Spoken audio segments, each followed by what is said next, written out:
4, 5, and it should be good. Welcome to Shin-Arken Podcast, episode 9. Necromancer stuff. What's up, Arken? How you doing, buddy? I'm doing good. Doing just pretty good. Just messing around, chilling. It's how you do it. Right. Alright, so I got the video stuff going for the people who may be jumping in. Indeed, baby Jesus. Oh, okay. So let's see. As far as like the gameplay goes, we're using magic zippers because I don't have any, but that's not important. So if you're listening to this later, it's not really gonna matter. Alrighty. So I'd say we could probably start off from the perspective of warrior and guardian. How do we? Well, that's how we kind of always do it, you know. Yeah. What I mean? But yeah, it makes exactly. sense because that's what we play, and that's what we're more attuned That's to. what so we're- it only makes sense. Yeah, we're authoritative on warrior and guardian, whereas necromancer and everything else we're not. So opinions and Opinions reactions. are good. Opinions are good. And let's make this disclaimer now: we are not experts at this class at all. Yep. We do this every time, but we're letting you know. We are not experts. Yep. Not even close. Not even close. And we'll probably reiterate that a couple times. Yeah, too, exactly. but Which is not a big deal. nah. But, haters gonna hate. Alright, so we'll start with you. What's when you go up against a guardian as a guardian? A guardian, yes. When you go up against guardian. when you go up as a necromancer. Paul, I can't speak today. When you go up against a necromancer as a guardian, what do you do? Run the fuck away. Well, but honestly, it's very difficult, and it really depends upon the spec that they're running and the spec that I'm running, which will really dictate if I can win or not. Because you got to remember that I'm already at a disadvantage in terms of fighting just regular Condi necromancers because of the simple fact that they have a lot more condition application versus my mitigation, So it's a lot harder to mitigate their damage because again their constant application of Condis far outweighs my ability to cleanse it. So a little different. That's fair So enough. it's a little rough. Well, yeah, I suppose when they're throwing Condis out left and right, and you've only got what you have at any given point in time. With the build you typically run, how many Condi cleanses and conversions and all that do you have? Now, are you talking about like guaranteed cleanses or like stuff that will potentially hit, but if it does, I'll get that cleanse. Because again, it's a variety of things. You gotta, you know what I mean? Yeah. So you gotta be very careful of. Since I've got a similar mechanic, let's say including the ones that you have to hit with and all that. Okay, I'd say contemplation can remove a number, so I can't really put a number on that. From a number. No, seriously, it can be from like 1 to like everything. So I'll just put that. I'll just put that as like 3, since that seems to be the standard for a lot of builds. It seems like I guess 3 is like the magic number for that. Then I have smite condition, which is another one. That's 4. And then my focus, which if it hits, that's the reason what I was talking about, because that's not a guaranteed one. It's a very slow projectile, not guaranteed to hit. That would give me 2 more. So I guess 6 total. Okay, so 6, and about what would you say the window that you could do all 6 of that is? Like, what's the general window in which you can do that many, as far as time?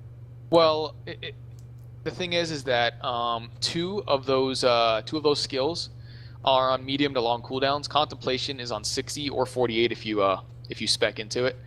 So, and again, I keep Ray of Judgment, which is the other one, is on a 25-second cooldown, but is not guaranteed.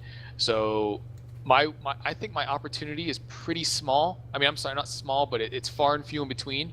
That's what I was talking about earlier about the fact that while I do have the ability to remove quite a few Condis, it's the constant reapplication is what fucks me. Yeah. You know what I mean? Because by the time their shit is done on cooldown, mine's not. Mine's still working around that. You know what I mean? Yeah. It's the fact that you can't outdo how much they're putting out. Yeah, I gotcha. As for me, my build, I actually very regularly have to deal with the disadvantage when it comes to conditions. My normal build has 1 source of condition cleansing that can be blocked, blinded, and otherwise miss. Right, and that's rough. You can't. Again, that can royally screw you over. Yeah, when I go up against a necromancer, it is it's like you were saying with yours. It's very dependent on what build they're using. Right, exactly. It's if I'm running up against a conditioned Necromancer, I basically have to control CC and otherwise, burst them into the dirt before they can apply too many condies. I have to take full advantage of the fact that Necromancers don't have a lot of stability access, because if I don't and they start to get that attrition, that time advantage, I start falling behind very quickly, and chances of death go up very, very fast. Power Necromancers, on the other hand, I have probably a little bit easier of a time against, but then again, at the same time, they, as far as I've been able to tell, they have a little bit of a ramp up, but once they've ramped up, they can absolutely wreck your face, because they have a bunch of, I think they have like something called Blood is Power or something like that, where it increases your power, I think, while standing in a well, or I'm not sure what it is, but I know a lot of Power Necromancers will do that and then pop Lich form, and then they're hitting you for about 4 or 5k per swing, and it's just it's rough. Yeah. No, it's very rough. You got to be really careful with that. Yeah, and that exactly. can royally fuck you. So you got to be really careful with what's going on. Yeah, if you're not, you're looking at getting whacked, like just destroyed. Yeah. So again, you got to be really careful with how you do things. Yeah, Necromancers are kind of one of those. I think before it used to be Engineers were kind of my wild card fight, where it's like, okay, whoever plays better, whoever has a better build or a build to counter the other, like that's who would win, and I couldn't really tell. Now I think that wild card fight has shifted from Engineers, who now overwhelmingly kind of destroy my face. Shifted over to Necromancers, where it's like, okay, if I can take advantage, if I can get the advantage and kill them quick enough, they're not an issue. But if they get the time advantage, either as condition or power builds, then I start to fall behind and eventually will die. So I understand. Yeah, there's a lot of things involved. Would you say Necromancers are kind of a wild card fight for you, or what's your general kill death ratio against the Necromancer as a Guardian? Depends really on the situation. Like I said, it really depends on like what I'm fighting against. Like the damage output. It's a lot of factors you got to really take into consideration when you're messing with that. So you got to be really careful. You know what I mean? Yeah. It's hard to say. I'd say they probably kill me. They probably kill me more than I kill them because of that simple factor. And you got to, again, it's very rough to fight against. So again, it's one of those things, man, that you just look at and you go, fuck. Yeah, exactly. I forgot. You have a form of bone removal, don't you? What's that? Did Guardians have a form of bone removal? I forgot. No, they don't. They don't? Oh, they do. No, I'm sorry, they do, but it's kind of weird. Like, it's really weird because of the simple fact that it's got... Which one was it? It's got... I'm sorry, 1 second, dude. Oh, no. I apologize. Yeah, because I've been told that, like, in situations going against Power Necros, like, if they go into Lich form, just remove this ability and then just CC them some more. The problem with that from my end is I don't have any way to strip boons. I have a boon hate trait. I do more damage if someone has more boons, but I can't remove boons. Unless I were to slot I think it's sigil of there's a certain sigil that removes. Wait, is there? Because I know is there a sigil that boons? Is there a sigil that strips boons? Because I know there's one. There is. I think it's called Purity. But I'm sorry, to go back to your point, I do have something like that. It's called Searing Flames in my Radiance tree. Okay. Every 10 seconds, when I burn, I remove a boon. You know what I mean? Okay. It's and the funny thing about that, and I've tested this, and it's kind of weird, is it seems like that it prioritizes might. Yeah, I think you mentioned that when we were talking about Elementalists. Oh, absolutely. So I think it's kind of strong in that regard because of the simple fact that it does prioritize might. And might being so prevalent in the meta right now, it's incredibly powerful. Yeah. You know what I mean? So you got to be really careful with that. Yeah. Yeah. But yeah, other than that, man, that's it. That's all that Guardians have. I don't think Warriors have anything. I don't think you guys have any form of boon removal whatsoever. Nope, we do not. Outside of if Purity is, because I thought Purity was remove a condition on you. It is. But when you asked about my build, I don't use that. So that's I thought that's what you were insinuating. I mean, if I added that, that's something I would use. What do you call it? Like on my some sort of bunker build.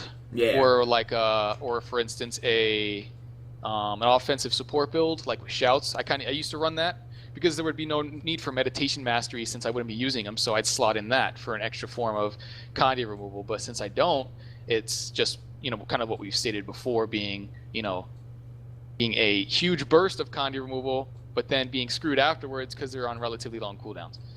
Yeah, I mean, I can't think of a sigil that does actually boon strip. I have a feeling there is one, but I can't think of the name of it off the top of my head, because if there isn't one, then warriors literally have no access to boon stripping. Whereas if there is, we would only have one. It's on a sigil. Yeah, well, it is on a sigil. Was I saying rune? I meant sigil. Yeah. But yeah, outside of that sigil, we have no access to boon stripping. So any situation where someone's like, "Oh yeah, just strip stability, you'll be fine," it's like, about that, you might want to do a rain check on that. Okay, so I guess jumping in, have you had a chance to mess around with Necromancer at all, or? Nah, not really. Okay. I mean, I did a little bit, but I didn't really go too crazy with it. Unfortunately, I really didn't. It was just like it was blah. This is probably gonna be one interesting commentary episode then, because I am in the same boat. I haven't really done much with my Necromancer. I mean, I've played a little bit. I dabbled with it for about 3 matches in SPP, leveled it in PvE, but I don't have much experience with Necromancer either. And that's okay, because it's understandable. It really is. It's understandable because some people just don't have experience with that. And it makes sense. Yeah. Well, I guess we could probably mention what we've seen just from what we have played. Like with what I've done, I tried doing the whole I'm gonna use Signet of Spite and I'm gonna dot him up and it's actually not as brain dead as a lot of people may think. Exactly. It's rough. For as much shit as Signet of Spite gets. Right. It's actually not that easy to use properly. I mean, you gotta know when to time it. You gotta know when your opponent can't just remove conditions. Like, for example, going against warriors, you gotta know when the warrior's not gonna be able to do their cleansing ire, or when they don't have berserker stance available or anything like that. Right. Exactly. Yeah, like Signet of Spite. You gotta be really careful. Yeah, it does a lot, but you also have to know when to use it, because exactly. Otherwise, there's gonna be like, what condies? Right, exactly. It's like with my condition build on my warrior, Signet of Spite isn't an issue because I have 3 different ways of removing conditions, and they're all relatively short. Cool. Well, are they really? Well, let's see. I've got cleansing ire, which is like I can do it every basically 5-6 seconds, counting for a bunch of different factors. That's 3. With the adrenaline building it has. Then I've got Signet of Stamina, which is all conditions every 36 seconds, and then there is Zerker Stance's immunity for 8 seconds every minute.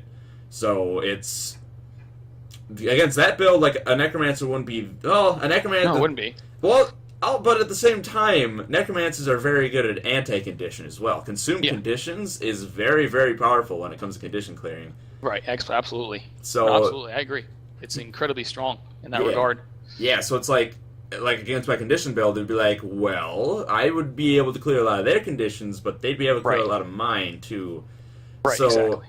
It's rough to say in that situation, but like with Signet of Spite, if you're going up against, say, a warrior and you know that they're probably gonna have Zerker Stance and Cleansing Ire, you just have to wait for Zerker Stance to be popped and go away, and then wait for them to use a burst skill, and then boom, you've got a window. Absolutely.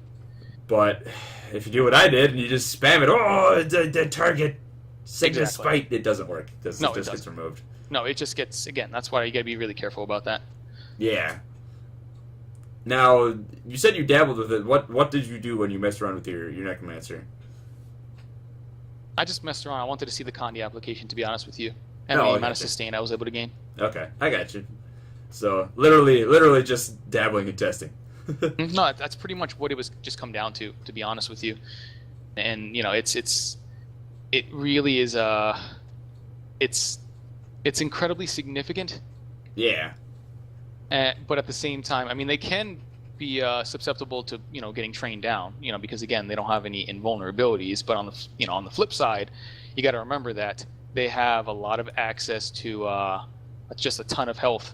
Oh yeah. decent amount of armor. I mean, not decent, but again, some of them do spec decent amount of armor, but it's just the amount of health and effective health from your Death Shroud, which really helps you to, help mitigate that.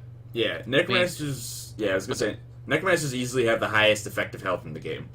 I would actually have to agree, especially when you start to combine your your your Death Shroud into the equation. You're looking at 18 base. Yep. And then you're looking at probably around, I'm just around another 10,000 from your Death Shroud. Yep. And that's not even counting any stats that you may or may not have acquired. If you're looking at like Carrion Amulet, which gives you more health, you're looking at about 24,000 health base. Yeah. And then some people tend to spec into Death Shroud, and then again you're looking at over 30,000. So it's it's definitely so much health. And again, I look at my Guardian, I have a in SPVP I have a base health of 14,000. You know what I mean? Yeah. Granted, I have blocks and I have one invulnerability.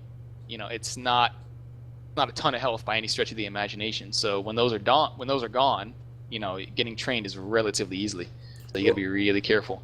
Well, I mean, think of it this way: take a Necromancer, have them build for health, and then give them either an amulet or I should say a barbarian amulet in SPVP or a bunch of, I think, Sentinel gear in PvE, and they'll be rocking at least 40k effective health, if not more, because a Necromancer can get any health pool that a warrior can, and then you throw in Death Shroud, and you're already it's just almost double. No, I shouldn't say doubles, but it adds a very large amount.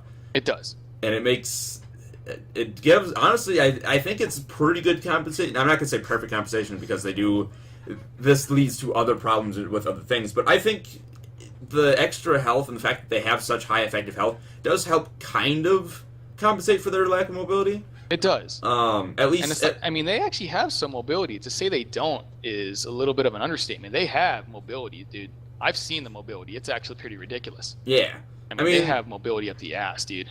And, I mean, the thing about their mobility is I think it requires them to have been where they're going to move to before. I think that's the big issue. Like, with Warriors, we don't need to be, over in that patch a rush distance away. We can do that from whenever. Whereas I think a Necromancer, they've got, I think their Fleshworm and their Spectral Walk. I think those are their two big teleport abilities. It is, and it definitely helps. Yeah. I mean, they're good mobilities. They're teleports. Teleports are always good, but I think it's the fact that they have to be where they are going to move to. They have to have been where they're moving to before they actually get to where you are. So there's, I think, a lot more setup involved than other professions go as far as mobility. Absolutely. I'm not disagreeing with that at all. It definitely makes more sense in that regard. Yeah. So, I mean, when people say, oh, Necros have no mobility, I mean, it's not entirely true, but I think for practical purposes, it more or less is. And the massive effective health in small group fighting or like 1v1, I think it works as pretty good compensation. But when you're talking world v world, you're talking large group where you need to be able to move around and get away. I don't think it evens out just because you're dead if you do. Like, I'd say the best mitigation in this game, it is the best mitigation in this game, is not getting hit. And if you can give yourself... It is the best, absolutely. Yeah. There's nothing more effective than just, like, wailing on someone and going, oh, well, this is going to work. Yeah, exactly. So, like, if you can get distance, that is the most effective way of staying alive. Then you're solid, dude. You are set. I mean, it really is just a matter of fact. That's why the invulnerabilities are so ridiculous. Yeah. But again, on the same token, when you have access to protection on top of your high base health, which Necromancers do have access to, and in some cases even more than my Guardian, which I thought was kind of weird, but it is a simple fact. You know what I mean? I've seen it. And again, I was really surprised to see something like that. Spectral armor, spectral wall. I'm not saying they all run both of those abilities, but they're very strong. So they definitely do help with their damage mitigation. So their sustain is high. What actually gives a Necromancer protection access? Because I suppose I've never really paid attention to when or how they get protection. Because I think every time I've been fighting a Necro, I've always been focused on other things, like have they popped their Signet Spite, are they in Death, that type of stuff. Right. And those are very important abilities, but in terms of self-sustain, you have two abilities. You have Spectral Wall and Spectral Armor, both grant access to protection to the Necromancer. Okay. Spectral Wall grants it to the Necromancer and the allies who cross that line. Okay. And it's also a nice form of CC to help you with your Terramancer spec. Oh yeah, So the fear wall. Exactly. So it definitely is. They definitely have a lot of access to it. They most certainly do. And again, unless I spec heavily into shouts, you know what I mean? Yeah. You know, my protection access isn't nearly as high as that. Well, So it's kind of weird, you know. I don't have any, so I don't have any protection access. Yeah. I suppose, but at the same token, I suppose the protection access isn't that massive of a deal because you got to remember, Necromancers are wearing cloth gear. They're wearing the lowest tier of armor, so I mean, they're missing. But armor mitigation in this game isn't as high as people think. It's really not. Yeah, this is true. I mean, armor doesn't have as much of an effect as people may think, but it does have somewhat of an effect. Like it does, absolutely, it does, but it's not nearly as strong. Like I would like having a difference between heavy armor and top tier health. I'd take the top tier health any day of the week. Oh yeah, just like that, I would. It's just the way it is, you know. Well, yeah, that's what I would do. Effective health is far more effective than effective armor, but exactly. So, I mean, again, if given the opportunity, I would gladly take something like that in turn. So that's why I look at it and say, you know what? At the same token, they have low base health, and I get that, and that's understandable. But it's something that needs to be understood as well because of the simple fact that you're looking at a lot of damage reduction through just increased base health, health. I'm sorry. Yeah, the whole effective health versus effective armor thing. That's actually that whole reason is why I run Barbarian Amulet rather than say soldiers or something. Soldiers, yeah, something like that in SPP because that health, that extra. I'm getting, I think I'm extra like 11,000 health or something like that, or 9,000 health, something ridiculous from the amulet. That matters a lot more than the extra. Of course it does. Absolutely. By armor. Any stretch of the imagination, dude. Of course it matters. But again, people don't really see that. They just see, protection access. They just see a ton of health and they go for it. And that's understandable because it makes sense. It really does. Yeah. So I would go for it. I mean, why wouldn't you? Yeah, exactly. Like I'm in the same boat. If I would take health over armor any day of the week. Mm-hmm. Especially considering, again, armor doesn't affect condies. Yeah, so, that too. Why would you take that? Yeah, why exactly. would you gimp yourself in that regard? It doesn't make any sense. Yeah, that's the other reason why I take the health amulet over a toughness amulet in PvP because all the condies flying around, that toughness isn't going to do you any good. Not going to do shit. Yeah, exactly. Honestly, it's not going to do shit. Now, in World v. World, where I'm using Melandras and all that on my warrior, it's not as big of a deal because you see more power builds. You see more power builds in World v. World. For what I'm not quite sure what the reason is. I guess it's just easier to burst people down quickly. That might be the case, honestly. I think that's the only thing I can think being the case. Yeah, but again, I don't know for sure, but it definitely feels like it could be. Yeah. Well, you got to remember, stats are higher in World World, so I mean, yeah, they are. It could help even out the disparity that. I know what it is. It's the whole fact that you have to build 3 stats for power to be as crazy. Which is prevalent, which is incredibly. It's just ridiculous, actually, in that regard. It still hasn't been fixed. I don't think it will because of how of how they like to play their game. That's understandable. It actually makes sense. Yeah. But again, you need to even it out. Having to invest so many stats into something that, yes, will be bursty at the beginning versus something that has the potential to be bursty while also maintaining your sustain is also pretty huge. Yeah. So, again, you have to find a good balance. And while I understand conditions, you kind of have to be tanky for them to work their magic. They kind of work their magic anyway. Yeah. You know what I mean? And they work it They're a little not slow by any stretch of the imagination. You know what I mean? Yeah, because a lot of them tick 1 second or once every 2 seconds. Maybe is burning 2 seconds or 3 seconds per tick? Or is that... No, it's burning every second. Oh, right, it is every second. Yeah, it's every second. In fact, they're all every second now ever since it's been simplified. I mean, you can kind of take it off and look at all the numbers spam everywhere if you're looking at like bleeding or something, but it's all once every second. Yeah. So it definitely does. It's definitely very interesting in that regard, for sure. Yeah. Now, you mentioned this. Or I should say, you kind of alluded to it earlier. How do you deal with Terramancers? What do you do as a guardian against a Terramancer? Get lucky and hopefully I block the fear. I'm serious, because again, when they're in their death shroud, I completely forgot what the skill's called, but it's an instant fear, and it fears you more, or fears you longer the closer you are to them. And then they start their chain up of just massive damage, of Condi control, all this other wonderful crap that goes along with it. And again, if I don't happen to get a lucky block off on that, on that time, or a lucky dodge, or whatever the case is, shit's gonna roll downhill. You know what I mean? Especially if we've already been in the middle of a fight and I may have blown a cooldown or two to remove Condis. So honestly, it's really just about luck. Yeah, in that form, and it kind of sucks because that's just the way it is. Yeah, where going up against Terramancers on my end, I don't think it's as crazy when it comes to like based around my cooldowns, and I don't have to worry about it as much. But yeah, cooldowns are still important against a Terramancer because, like in my case, I need balance stance. I need balance stance to survive the onslaught of a Terramancer because of anybody really. Yeah, it's not even just exclusive to Terramancers. Yeah, but like I mean, it's not exclusive to them, but just the sheer amount of fears they can put out, and the fact that those fears do damage, that's a big deal. So having that stability is actually very important against the Necromancer because not only is it keeping them from CCing you and then lining up all of their whatevers, it's also preventing more damage that they could be doing because of the Terror trait. Exactly. Like against the Terramancer, I think what I have kind of going for me is the fact that I have such a CC heavy build, so I can get in there and I can actually keep them from doing their counter CC to me, or I should say I am counter CCing them and putting that pressure on to prevent them from CCing me, and then I can counter their extra fears with stability and whatnot. And one of their big tools, their spectral wall, I can just go around that. So I think I may just have more tools to deal with a Terramancer than say your Guardian build. But even then, if I don't play well, or I don't know, or I don't have a setup, or I don't have those tools available to me, I can still get run over by a Terramancer real quick if I'm not playing well and I don't have those tools.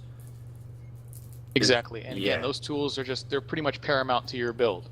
You know what I mean? Yeah, and, exactly. I can see that being incredibly important.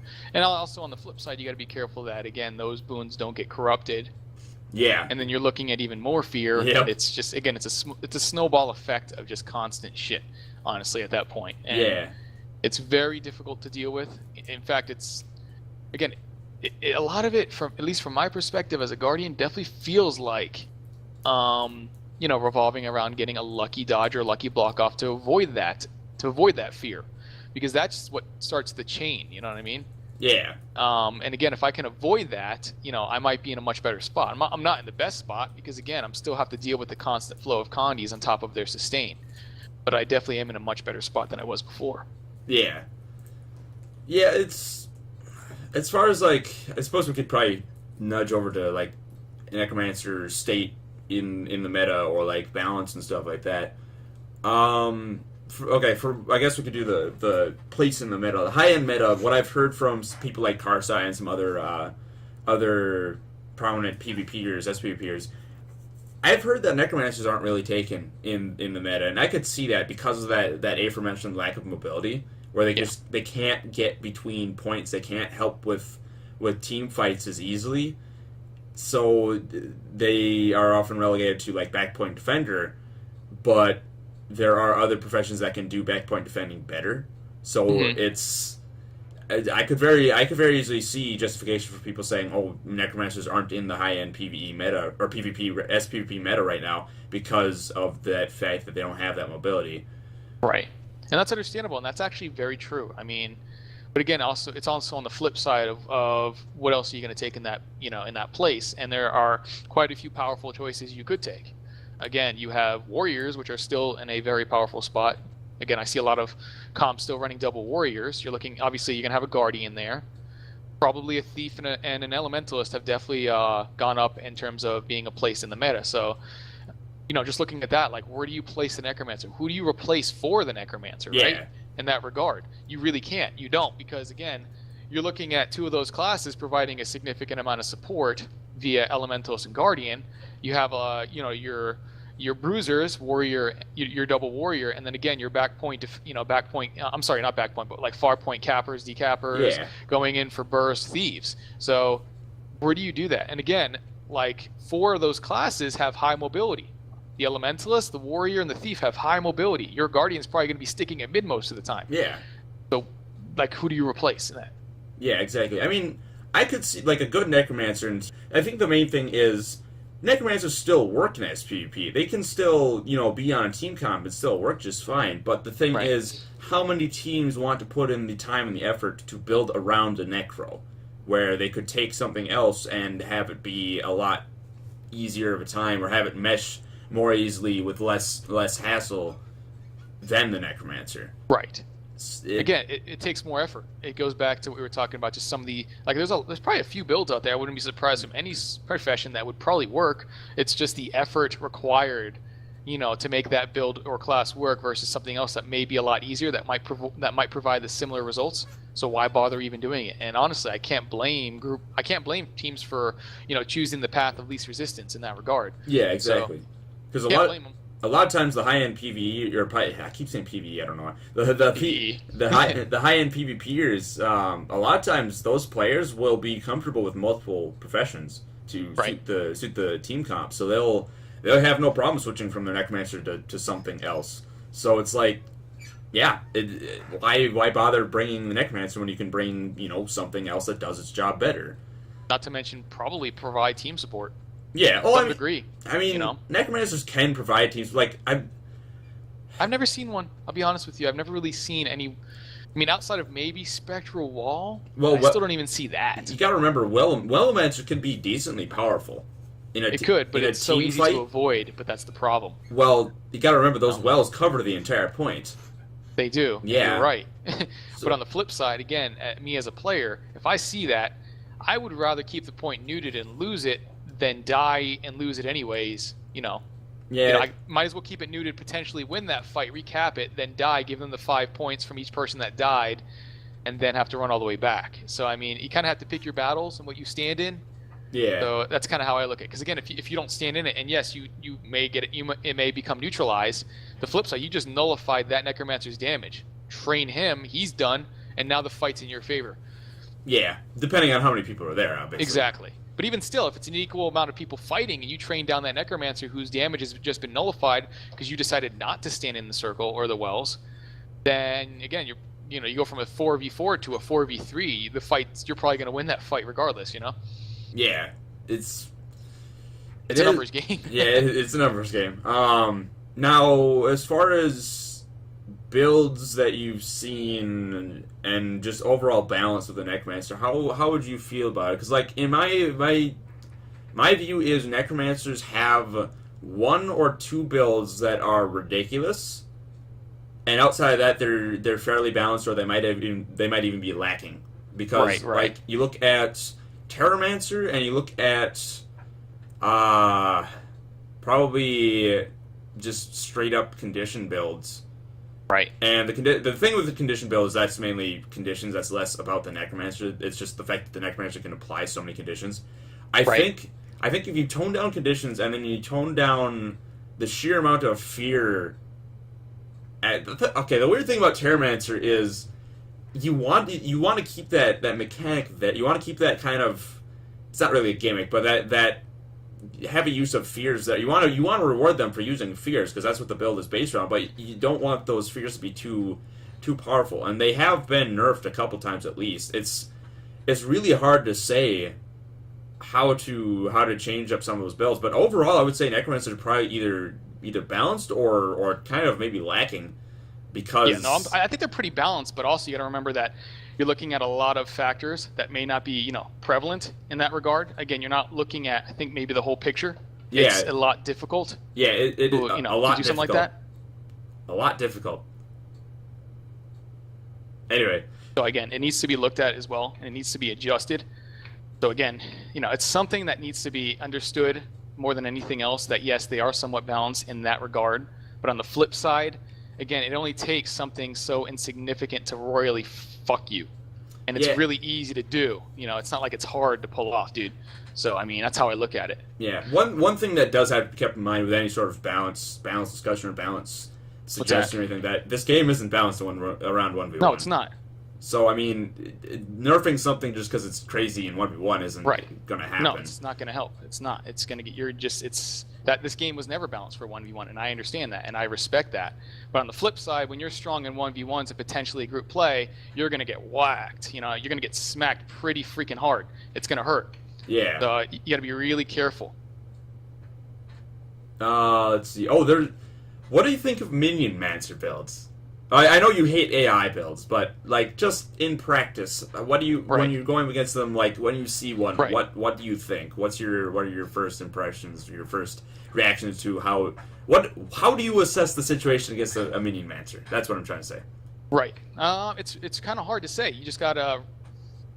You need to have a lot of cleave. You really do. Oh yeah. If you don't have a lot of cleave, you are fucked. I do agree with that. You just need massive cleave, dude. Massive cleave. If you don't have it, you're done. Yeah, I do agree with that. That's the issue. Is cleave being so prevalent in that regard. Yeah. So well, if you don't have cleave, you're done. You're gonna be hurting for a while. Yeah, that's probably why a lot of people will have issues with Necromancer builds, but at the same time, like others won't. Like in my situation, I see a Necromancer Necro, and I'm primarily focused on the Necromancer and the Flesh Golem. Once I kill a Flesh Golem, and I go for the Necromancer and keep them pressured, all of my CC and all of my damage is AoE as it is because I'm wielding two-handers. So it's I don't need to really worry about the crazy body blocking that all minions can provide or anything that they're going to do because they're all going to be dead in the next like 10, 15, 20 seconds.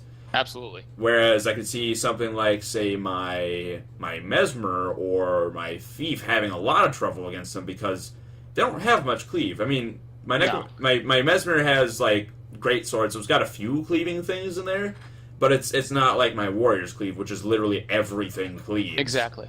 No. Necromancer I've always considered to be more of a troll build. Nothing I could ever see being put into use in like actual tournament play. But on the same token, it's still somewhat decently effective as a backpoint defender. Yeah, because I'm not saying it's not. Well, yeah, because I mean, you basically have a meat shield surrounding you that covers the entire point. Exactly. So you're looking at a lot of body blocking unless you have a massive amount of cleave. Yeah. And even then, again, when your minions explode, you're still looking at some pain, to inflict on the opponent that just happened to pop on them. So yeah, exactly, and it's. I think Necromancer builds and any sort of AI meat shield build really works well against builds that use a lot of projectiles, but it doesn't work as well against the melee heavy builds. Right. Just the sheer fact that you cannot body block melee attacks because they're going to hit you if you are on someone and you are swinging away. Most melee attacks do have some sort of cleave aspect to them, so even though you've got a meat shield there, you're still going to get hit. But projectiles are very, very, unless they're piercing, they're very much single target. And if you can body block that, like, and even then when they're piercing, you're not looking at a lot of cleave. Yeah, exactly. And like I can't count the number of times that I've had an impale eaten by a minion when I've been running like my condition build. It's like, okay, an impale for a Condi Warrior is a big deal. Missing your impale hurts, but when like I've been going up against a Necromancer Necro, and I'll be going, it's like, okay, I got the perfect spot, throw that impale, and then all of a sudden the shade comes in and eats it. It's like, okay, well the shade's dead, but I missed it on the thing that I needed to hit that impale on, and I think that's the main thing that a lot of professions have with Necromancers is just the fact that all of their key projectiles, all of their key their key condition applications, their key burst projectiles, things like that, get eaten by the minions, which are essentially just fodder. They are, like, they do stuff. They are effective, sort of, in their own regard, but they're mainly meant to just soak up hits and die and have sort of... Yeah, they're like glorified clones, almost. Like, for the Mesmer. They're kind of meant there to be just, fodder and explode. The only exception I would say would be the Flesh Golem. I suppose that's supposed to be tanking. That's supposed to be, it is an elite, so I mean... It is, and I get that. But on the flip side, I still disagree with AI being, so prevalent. Not so prevalent, but being even a little strong. That bothers me even just a little bit, Well, I'm not necessarily saying they're strong. I think it's just the fact that they're there is what's strong. I mean, the AI of minions is pretty shitty. I mean, Yeah. it's they derp around. They don't. You can't even control them. They just kind No, of you can't. sit And I there agree. and attack whatever comes by. So it's I wouldn't consider them being AI. Like I wouldn't consider their AI being strong, or the fact their passive effects really being all that strong, because if you really look at what each minion does, they pretty much just auto attack with maybe one effect or They something. do, and that's it. But it's the after effects from traits is what's strong, especially against melee when they just implode on you. And I believe they're also unblockable. Again, you're gonna have to actually correct me on that, but I think they're unblockable too. I wouldn't doubt it. I remember there was a big patch where ANET went and made a whole bunch of skills unblockable. I didn't read the entire list. Did you really? Yeah. No, I didn't read the entire list, but Did you? I do remember a patch. I think it was maybe back in fall of last year where they just made a whole Right. bunch of stuff unblock, like give the unblockable effect. Like, for example, warriors at that time. That's when our signet of might got changed from a bunch of might unused to 3 unblockable attacks, which has since been buffed to 5. But they just made a pass where they decided, okay, these skills now do unblockable instead of whatever else they did. I think Mesmer had. I think it was great. It was some ability on Mesmer also got the treatment where things became unblockable, and I think Necromancer's got 1 or 2 things with minions that became unblockable. Yeah. So it's the thing is, like, those effects have never really like I've never really noticed myself getting wrecked because a minion died. Like, I do, because I rely so heavily on blocks. That's the thing. oh yeah, Because if I didn't rely so heavily on blocks, I would probably shrug it off like you do, but I can't do that. You know what I mean? yeah, that It may hurts have. so much more. Yeah, I suppose, because like those effects, I think the main reason why they haven't bothered me as a warrior is just because I have a bunch of health. I have, healing signet, which I still don't think is quite where it needs to be balance wise, but I have those tools that kind of just let me shrug it off and go for it. Whereas, like, I know with you, you've got a smaller base health, you've got less tools to kind of deal with those effects, and if they become unblockable, there goes an entire aspect of your defense. So yeah, I could see why you would have a much bigger deal with those effects than I would. No, absolutely. And again, that's one of the things that you got to be really careful of and mindful of, is that you're going to have a lot of issue with that. Yeah, And that's one of the things that most people don't seem to realize, is that you're going to have a lot of issue with that. So it's something that needs to be looked at and needs to be understood more than anything else, is that issue is going to be ridiculous to deal with. the unblockable aspect. Yeah, absolutely. Uh, yeah, I mean, I can see cases for both of it. I mean, you want to. You do, but you also don't want to like royally screw someone. You know what I mean? Yeah, exactly. It's not. I don't say it's quite the situation we have with changing the thief stealth Yeah. and like making it like the whole handheld mechanic. I don't think it's quite that. No, Potentially it's not. I don't think so breaking. either. But again, it's still kind of tough to deal with. You know yeah. what I mean? It is one of those situations like, okay, how do you manage this without Right. breaking things? How do you manage something like that? How do you how do you deal with that? Yeah, That's exactly. the thing. Is dealing with that while still, again, putting out a decent amount of counter pressure. You can't do that. Yeah. You really can't. You're looking at so much freaking pain, suffering to some degree. Yeah. Well, like, mini master builds are actually probably... Well, it's an AI build. It has to be passive, because you don't really have... You're giving up all of your utilities for those minions. No, you are, absolutely. It's just like with, Spirits on Rangers, Turrets on NGs, any of those. I mean, they're just passive. You're giving up something, absolutely. Yeah, you are giving up something. But I do understand where you come from. Is how much are you gaining? What is the ratio of gain to what you're giving up? And with mini masters, I think it's one of those situations where it's fine in some situations, it's not enough in others, and it's too much. No, it's not even close in some. Yeah, You know what I mean?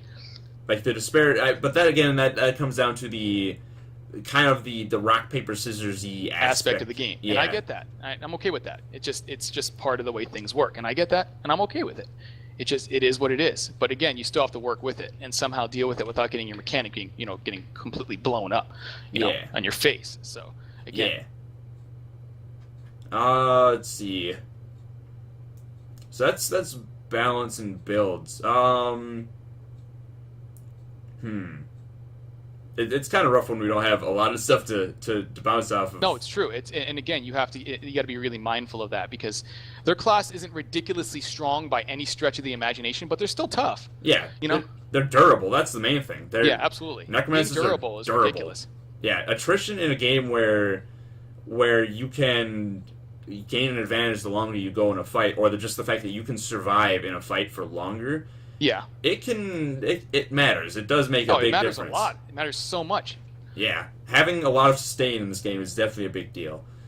And it's very helpful. Yeah, I think that's why warriors are kind of crazy as we are, because we have so much stuff that we can put out while at the same time having a fair amount of sustain to keep us in the fight. And I mean, with warriors, it's kind of a, I don't want to say a weird situation, but it makes sense in certain aspects because we are in melee most of the time, and the fact that our longbow is as powerful as it isn't, I don't think that is how the philosophy kind of, it goes against the philosophy of the class, I'd say.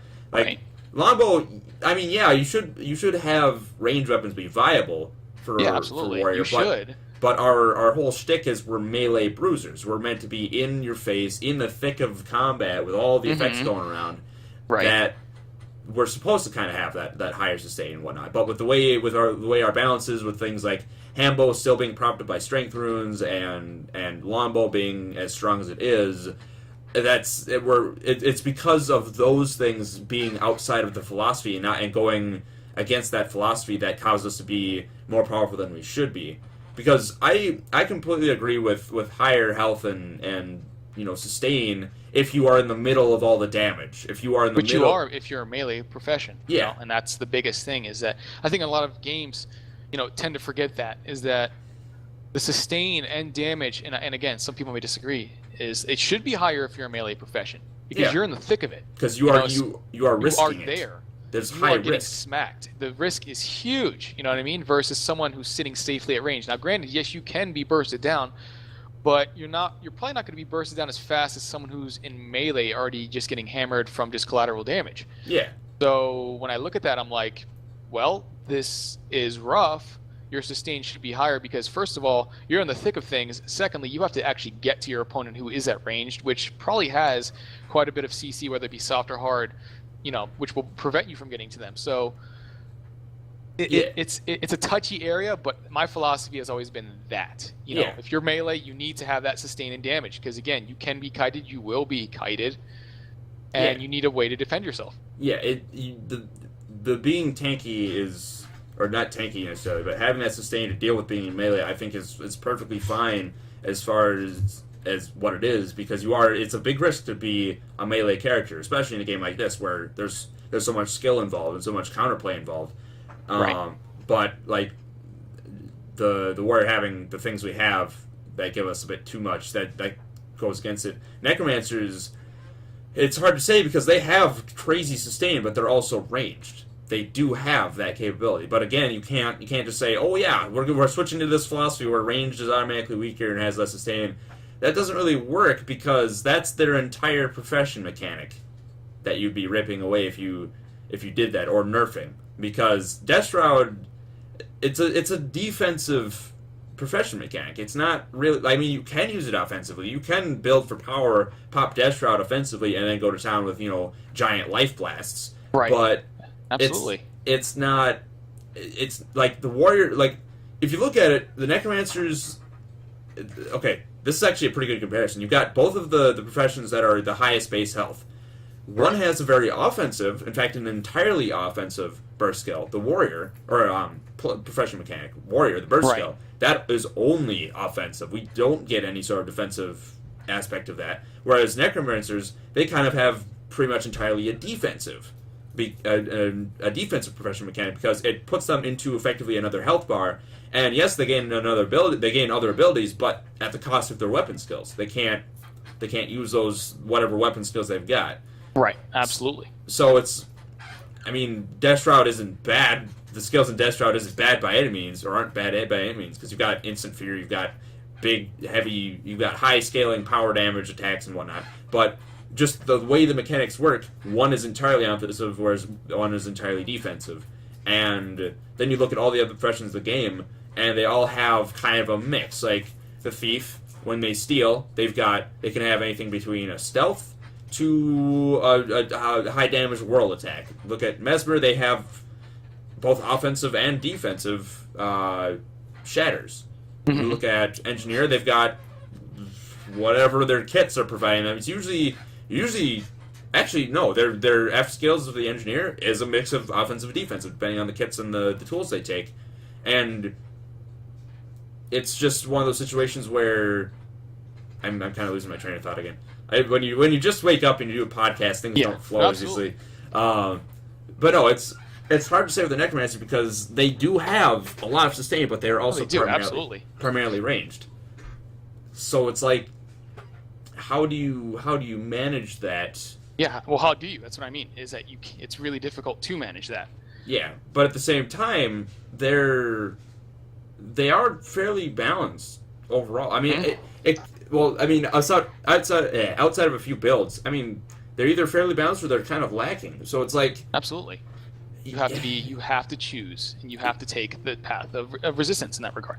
Yeah, they would have honestly to kind of not fix, but kind of like recalibrate the situation. They'd have to do a lot of changes to recalibrate the meta and kind of absolutely retune things. Because if you just say, okay, yeah, melee is more powerful and has more sustain, ranged has less sustain, but you know a bunch of damage or whatever, it would really screw with a lot of things. So it's like it's a rough area, dude. You got to be really careful. You have to be careful and try and figure this out. You know what I mean? You have to, and it needs to be finely, the word I'm looking for, with a fine-tooth comb. You have to be careful in that regard. If you're not, you are screwed. Yeah. I mean, it's weird with Necromancers because they've been in. I think one of the things that kind of buffed them through the roof, and then they've subsequently been brought down because of one major thing. What's that? Doomfire. You think so? Well, yeah, because if you look at how they've kind of fared in fights, right? Outside of their their standard pseudo gimmicky things like super condition builds or whatever, right. They one moment.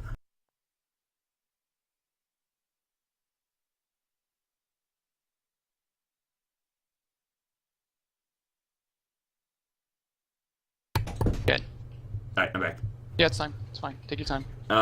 But no, what I was saying is they were kind of in the same situation as Warriors were a long time ago, where we were kind of the two bottom tier professions. We didn't really have a lot going for us. In Warriors' case, it wasn't enough sustain. In Necromancers, it wasn't enough mobility.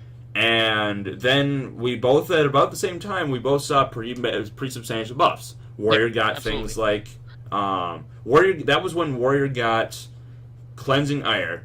Right, they did. And we got better, but at the same time, that was also when Necromancers got Doomfire. Yeah, and they flew to the top of the meta. They absolutely flew all the way up there. And then if you look after that, it seemed like almost every time Doomfire was nerfed, along with other aspects, but right. Doomfire's power level coming down also kind of brought down Necromancers. And now that Doomfire is in a state where it's guaranteed, but it's only on one Death Shroud ability, which Death Shroud has its own set of cooldowns and whatnot. Right. They're not as crazy as they used to be. I think that access to burning and just how it was applied before was what kind of made things a little crazy for the Necromancer. I know it's not the only factor that determines Necromancer balance and viability, but I'd definitely say it had a fairly substantial effect. No, it did, absolutely. It destroyed them. It was ridiculous at the same time. Yet, it really made them incredibly powerful by giving them access to so many, skills and, not skills, but, the variety of kanjis while still maintaining that sustainability it's rough. Yeah. It is very rough, and a lot of these skills aren't, appropriately telegraphed. You know what I mean? Yeah. Especially when you're looking at staff with the marks. That's not appropriately telegraphed at all. It's a freaking swing of the hand. You have no idea which mark they're placing on you. Yeah. Some of them are more important than others, and they really are, and that's... Yeah, the thing with marks is, like, when you can see them far away, when they're far away and they're setting up, staff marks are actually not that big of a deal. I mean, the fact that they have no telegraph isn't really all that big of a deal because you can see it on the ground. It's a mark. Right. I Absolutely. think the problem with staff marks, I think, comes into play when they are dropping them on top of you. I think what could be done in that regard to kind of fix that is not have them go off as soon as they have them go off if you're standing in them when they're dropped on you. Right. You would have to make it so they don't activate until someone re-enters them, because right now they literally get dropped on your face and then they go off, and you can't do anything about it. That's where the tell issue comes in. But you could keep it where there's no tell if you had it where if they were dropped on top of you, they didn't activate until you re-entered that area. And I mean, that might be too big of a nerf to the staff, but at the same time, staff isn't really designed to be a close quarters combat weapon. I mean, if you look at the weapons kind of philosophy, because it could be though. Yeah, well, each weapon does have a kind of philosophy tied to it across the professions, like. Greatsword is always, heavy hitting power attacks, and staff is always some sort of group support or setup-y type stuff, AoE, that type of thing. And if you look at how the Necromancers work, it's the same thing. It's all setups. They're marks. They're meant for setting up or denying people entry into an area. Not really meant for being in someone's face, dropping them on someone, and getting all those effects. I mean. Yeah, it's hard to say. It's a really, really rough and it's a very gray area, dude. Like an incredible. Yeah. It's such a touchy subject that you're running the risk of royally screwing up, potentially that class or potentially making them too powerful. Yeah. I mean, you're looking at there's so many factors that just need to be taken into consideration when looking at that. So. Yeah, it's something to consider for sure. As mentioned in previous podcasts, I do not envy A-Net's balance team. No, I don't. Neither do I. I never envied them. I feel terrible, dude. Yeah, they have a really tough job. Now, our not opinions, but they are opinions, but our opinions. Yes, they are opinions. Our observations are kind of assessments of stuff. I can't really say that it's not this case. We are somewhat biased in the sense that we are both, heavily roamers. We do a lot of our fighting in 1v1. So I mean, a lot of this stuff isn't necessarily applicable to 1v1 because as I mentioned before, this game isn't balanced against 1v1 or around 1v1. It's not meant to be that way. So there are probably a lot of things that we're saying that wouldn't apply in a team situation, like durability or damage, or just various things like that. Right. And these are our opinions. Necromancer isn't our main class. We're giving our not even close. Yeah, we're giving our observations as people who fought a lot of Necromancers, as people who have not really, we haven't really even dabbled, so we can't really even say play them at all. You got to take what we're saying with a grain of salt. That's what I'm trying to say. Everything we say on these podcasts, except for Warrior and Guardian stuff, you have got to take with a giant mound of salt. Of course, absolutely. If you don't, you're just gonna be in a whole lot, you're gonna get disappointed. You're gonna get mad and disappointed for no reason. Yeah, exactly. We don't want that. That's the last thing we need, dude. Yeah, that is the last thing we need. We're doing this for entertainment. We're doing this for people who may be interested in our takes on various things. With the staff mark thing, though, I think even in a group situation, the fact that you can drop them on tops of large groups and have them go off, I don't know, it doesn't really seem like what the staff is about. The staff is more about, AoE effects, yes, but also about denial, about support, stuff like that. Absolutely. And I mean, granted, there are a couple things on there where if there's one that applies regeneration to allies who are in it when the mark goes off, and there's one that converts boons, or converts conditions to boons. Right. And that one, even still, if you made it so you couldn't, it didn't go off, it didn't go off until someone re-entered it, you could use it a bit more strategically. You could say, okay, guys, I'm going to drop this mark back here, or I'm going to drop it on top of the fight, jump out, jump back in, and that'll Right. or jump out and then wait for a bit, and then okay, jump back in. We're gonna clear out the conditions. Like you could use it where there's a big team fight going on in the middle, and say you're Yes. a staff necro with the enlarged marks, and that covers the entire point. So let's say you're fighting in mid, and there's a big team fight going on, and you know they have another they have an epidemic condition necromancer on their team. You can be coordinated with your team, like, look guys, they've got a Connie necromancer who's in mid now. He's gonna pop his burst, his Connie burst, his sickness bite, and then epidemic. Wait for that, and then get in the mark, and then you could time destroy that. it. Exactly. Yeah, you could That's what time you that, wanted. and there goes their entire Condi, force.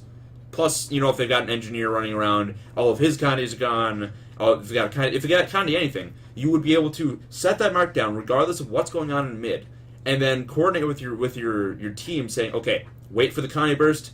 Okay, now, and then boom. If you have it how it is now, if you drop it, you have to be very reactive with it. You have to wait for, okay, all of your entire team has conditions on them. Pop it. And, I mean, yes, it's effective, but you can't time it like you would with the other way. You can't wait for that Signet Spite to go off and know that it was a Signet Spite and an epidemic. It would be more, okay, I think he did it. Okay, now. And then all of a sudden a Signet Spite comes flying through and it's like, okay, well, Right. there you go. I mean, I can The opportunity to dodge it is so much easier. Yeah, and I mean, I can understand, like, people who are good at PvP will adapt for that anyway, but I don't know. I think it would open up a bit more strategic play, a bit more team play, because instead of them being reactive, where you get the benefit of them right away, you drop them, and then you can use them as kind of that setup mentality. You can use them. Okay, I'm dropping them now. That'll either force them to leave and then not come in, or it'll force them to stay out.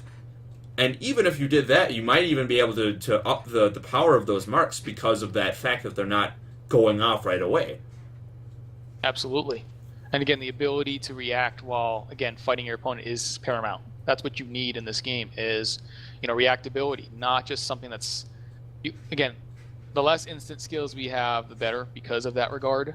You know what I mean? And it's very, very hard to avoid that, if not impossible, again, unless you get like a lucky dodge or invulner block, whatever the case is. So having the ability to see it and be like, oh, okay, but also not being incredibly slow, you have to react fast enough, and that's just where it comes down to. Yeah. I mean, again, like I know people have said, like, oh, but if you... I think I've brought that idea up to people before, and like, oh, but the things will be too weak, then whatever. And that's why I was saying maybe you could up the power of those marks, because they don't have that instant activation effect anymore. So take Future Mark if it has a limit on it, bump it up to all conditions. Take things like the Fear Mark, and well, the Fear Mark might be fine as it is, but all the other ones, like up the healing on the regen one, up the chill on the chill one. Like, just, I don't know, because of the fact that it wouldn't be instant activation when you drop them, and they would have that waiting game aspect to them, or that denial, up the effects on them. Like, you would be giving a more of a trade-off, and you would kind of be getting rid of the whole problem of them being used kind of against the philosophy of what staves seem to have. Exactly. And that's kind of what you need to do, is make it so, again, you can react fast enough. Yeah. That's the name of the game, honestly. Yeah, it's a team game. You want to have that strategy in there. You want to have those setups.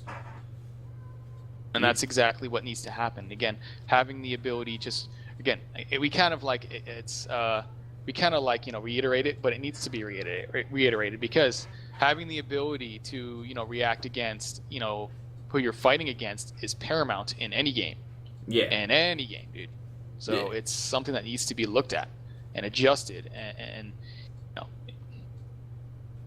Yeah, it's games like this where there's a lot more activity and a lot more, action and a lot more skill-based gameplay involved. It makes balancing all that much more rough. It really does. Of course, I believe it. Absolutely, I completely agree. So many moving parts. Let's see. Oh well, we've hit our hour mark. Oh, easily. Yeah, I guess I figured we would in that regard, just because it made more sense. Yeah. But yeah. All right. But you know what? I think we kind of covered everything. I mean, do you want to go over like a quick overview of what we covered before we leave it, so that people who may have tuned in a little late can understand where we're coming from? Yeah, I suppose we could do that. I think that would be a great idea. I suppose we could. Yeah, we could do that. Also, I'll throw this disclaimer out there again. We are not expert necros. Anything we say, take with a grain of salt. We could be using outdated information. We could be using any number of things. But I don't think we are. I don't think we are. Honestly, I think. Well, I think that we're giving a fair assessment of the class. I don't think we're royally screwing with it a little bit, but I just think that everything is within the realm of possibility. So it's there. Like things like the Connie conversion mark on staff that may have been nerfed. I want to say somewhere along the line it got dropped from all conditions to like it did 3 or 4. Again, I'm terrible, man. I can't remember shit half the time. My mind is like my mind right now is already at a blank. I'm trying to figure shit out, but it's true. But yeah, but that's the type of stuff I'm saying. Like I could be going off of outdated information. I could still think things do things that they actually don't. So it's like whatever. I've barely touched Necromancer. Exactly. So it's just our observations, our opinions of things after fighting them for so long. But yeah, it's not. By all means, is this not like the absolute? We are not authoritative necro experts. No, screw it. I'm gonna say we are. I don't give a shit. We are. We are authoritative. Authoritation. That's not a word, but so yeah, for those who are wondering what we kind of talked about on the podcast, we talked about just kind of how we deal with certain certain necromancer builds as a warrior and a guardian, respectively.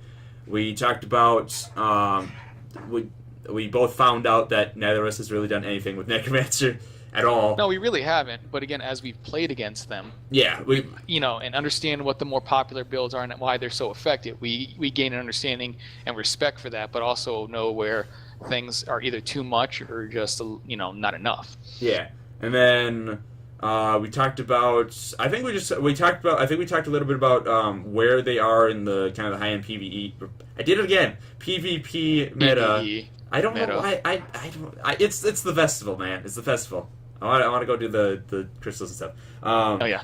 It's we talked about kind of where they are, why they're kind of being excluded, and then we talked about. I think we jumped into certain builds. After that, like just kind of the inner workings of like minion, like how we felt about certain builds, like Necromancer conditions, Minimancer, stuff like that, and then I think we kind of went into the discussion of team play and mainly the staff. We were kind of on the staff for a little while. Yeah, well, again, that's one of the more staple weapons that pretty much like 99% of necros use. Aside from dagger focus, which is another one if you're running Condi, but it definitely feels like staff is paramount for regardless of Condi or power builds. Yeah. But yeah, that's what we did, and that's pretty much what we've got. I mean, this is probably the most rough as far as like trying to come up with things to talk about because we have so little experience with the Necromancer, and or I should say playing the Necromancer. We don't know their inner workings as well as any of the other ones that we've talked about. I mean, granted, we weren't experts on those ones either, but we've been able to kind of mess around with all the other professions. Necromancer is just kind of like, oh, yeah, like we just haven't had a chance to really mess around with them. No, we haven't, and that's okay. Yeah, you can't keep all of them. But yeah, was there anything else you wanted to mention? No, I think that's pretty it. I mean, honestly, really, it's just that. All right. I mean, but I think we went over it pretty fairly. I think we gave a fair assessment on how things are with the class and how strong they are and why they are so strong, but also on the flip side of why they're not in the meta. Yeah, I mean, as fair as we could with our knowledge. Absolutely. All right, so what? Because I know you wanted to get the last profession one done. Yeah, I think that was it, wasn't it? Yeah, that's all 8 of them. That's all 8 professions. What all you want to do? We could discuss this off the podcast too if you want. I mean, yeah, exactly. No, we could. Okay, yeah, let's do that. We'll keep the whole discussing what the next episodes and all that, what we're gonna do with those. But yeah, thanks for listening, guys. Arken, you can go ahead and plug yourself Hold on, I'm gonna do something first. Oh, you're gonna do it again. Doing it again. I don't care. I ain't scared. For the people who listen to the podcast later and who may not know what Arken's been doing every episode ever since I freaked out or whatever, he's putting links to. He put a link to my Twitch channel in the Twitch chat as we're recording this, because we do stream it on his Twitch channel, on my Twitch channel as we're recording it. And so you guys have a better understanding of where we are. Yeah, it's him plugging the thing that people are already at that doesn't need plugging. But no, but it's funny as fuck. It is funny. It is funny. So that's just some background for the people who may be wondering, right? What we're freaking out about. But yeah, Arken, go ahead and plug yourself. You can do it in chat if you want, but you can also you probably want to put it over the audio so people can hear it. Absolutely, and I really appreciate your kindness, dude. Yeah. It's been very awesome, dude. It's been very nice, and I want to thank you and everyone else in here who's been just awesome with it, and understanding that, again, we are not experts at the classes other than the ones we play. So, again, thank you all again. What's your Twitch channel? Oh, there you go. I did it. What's your over the audio? What is it? Oh, it's Big Heart _gamer. So Big Heart's one word, and then underscore, and then gamer. There you go. All right, guys, that is going to be it for Shin-Arken podcast episode 9. I may have said 8 at the start of this, but whatever. 9.